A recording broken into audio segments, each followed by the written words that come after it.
Hi everyone, welcome back to the CR90 build. Like I said in the previous video, I'm going to go over the painting.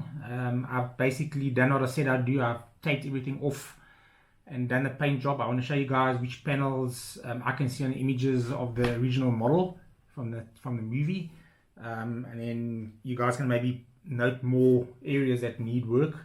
Then I'm going to just go over the paint mix that I used. You can feel free to make your own mix, but this is what I found the most close to the photos. Now the problem with digital photos is screens are different, LCDs are different, so the lighting won't look the same from one to the other. So this is probably not accurate. I'm sure you guys can maybe with proper images, or you actually go and see the physical model, which I've not had the opportunity to do, being on another continent. Might be the better option.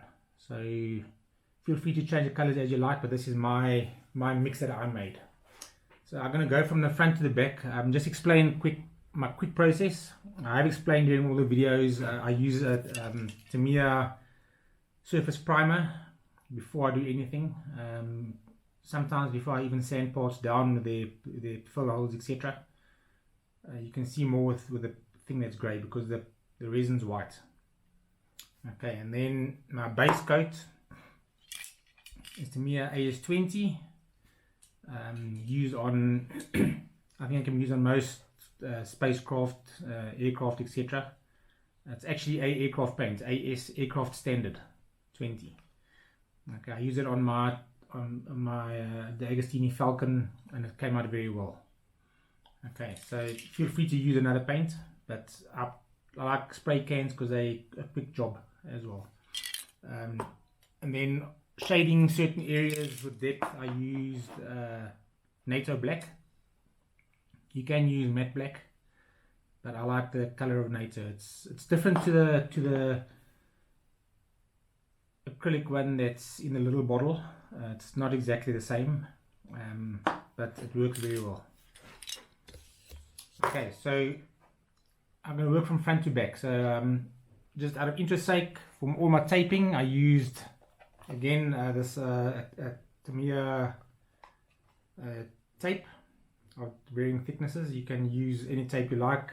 Normal tape I wouldn't use because it's not doesn't stick very well on the edges. You have paint leaking through. And then for the paint job itself, I used a Iwata Revolution airbrush. I've been used quite a lot of different airbrushes in my life of building models, and I did a research and found that this one here is the best for all-round modeling, etc., because it sprays different thicknesses paint very easily. And then afterwards, Adam Savage did a review on an airbrush that he discovered they're using at ILM, and it's this one. So if you want a good airbrush, I'm not advertising, I don't get paid by them, but Iwata Revolution CR is what I'm using. Okay, feel free to use what you want. Okay, easy to clean and easy to use and quick setup. And what I'm using also is the Neo Air compressor, which is a small portable compressor. Okay, so that is also Iwata. Okay, it's a bit dirty from paint, but that's what I use. Okay, so I can plug it into my workroom over here and quite easily paint. Okay, so for the red, mix guide I made over here. This will be in the build document. I use 3-part red, which is this XF7, and 1 part red purple, which is it's a Revel paint.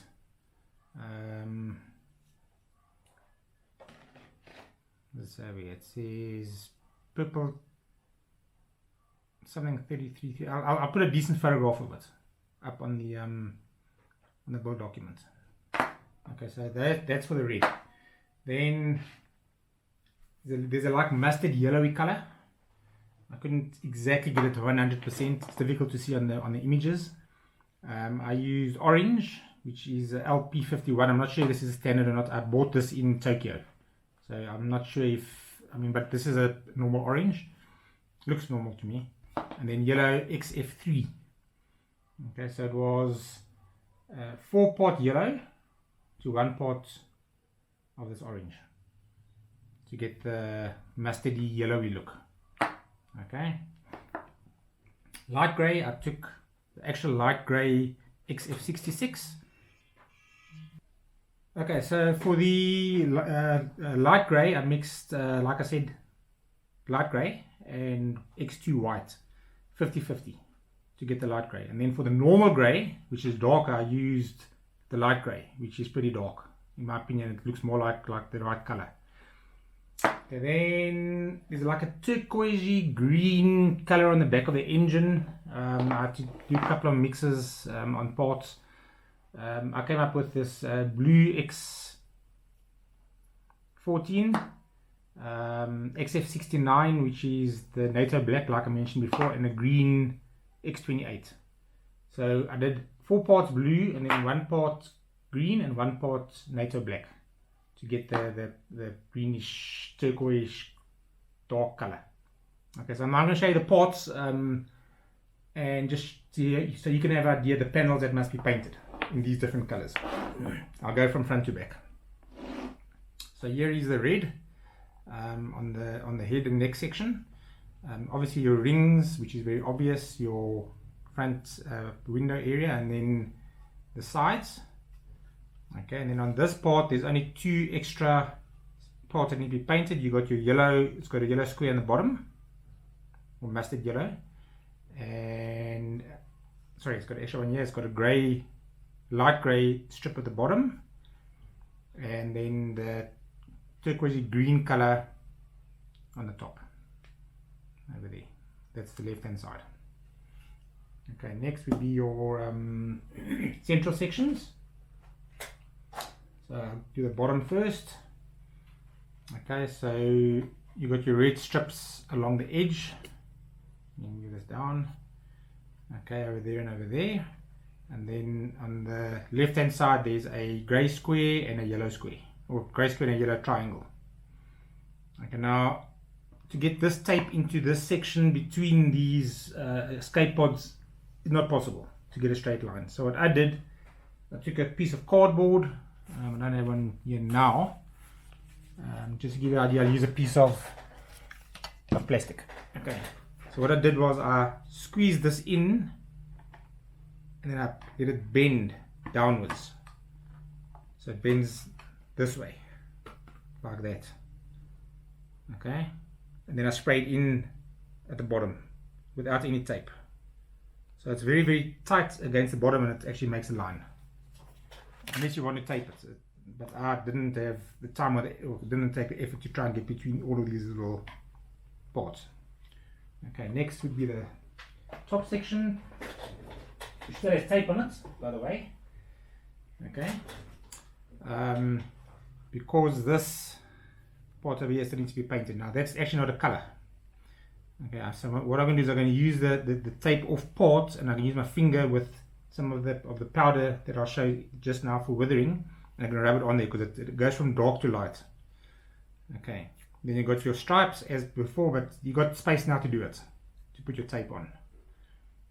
You try to tape off as much as you can around the areas because the overspray is not nice. If you do overspray, just spray your AS20 back on again. Okay, then we have the main rear section and your engine block. Quite a few areas over here, so let's go to the top. Try and turn the camera so it's right. Okay, so camera angle up. Okay, so here we go. Okay, so on the right hand side, ring, and then you have a little open gap, and then this whole red part of here is the horizontal ring, left and right, but get painted top and bottom. Okay, except over here the pipe gets painted but not in between the pipe. And here you got a yellow square. On your small little fin in the bottom, grey. Okay, on top, okay, it's light grey, and then on top, right hand side light grey, strip over here light grey, and then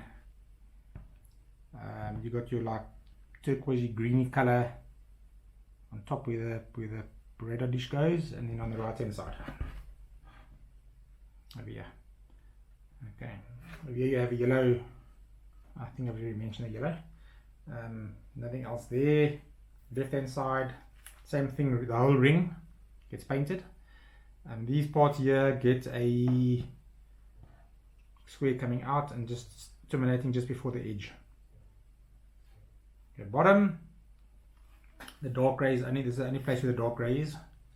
There's 3 of them, so one on each side, and then one on the back left, and then light grey on the back left of this ring, and then a vertical one on the side. You see that it follows the panel lining. Okay, I think it's all on this one. Nothing on the engine block. Okay, engines top left and lower right. So on each corner there's a ring, a red ring. Okay, as you can see, there in this one. Okay, then the most work, I mean, it took me a whole day to take everything off to get to the point of painting. So your top, I think the top left, top right has got this the turquoisey one, but it's lighter. So I did it first with the turquoisey color, and then I painted light grey over the top. So it just like covers it slightly. And then lower bottom, we've got the ring on the side, or half ring. Okay, nothing else on these. Then your side engine mounts, your main parts. Okay, your right hand one, okay, they both have this red that goes around the edge. So your right hand one, which will look like this, that's on the right. You'll see there is quite a few areas, little triangles, etc., that it's actually a bit of a pain to mask off. So there and there, and then these two, and then you've got a grey on the bottom. Okay. And then the top left one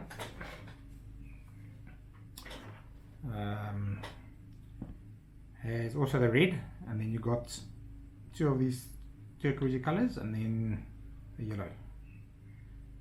Okay, now these parts on the inside, you're gonna have to look at the images as well to see how the colors run. But okay, so yeah, one more thing I want to show you over here is that your bottom weapon has a small little triangle, okay, in light grey,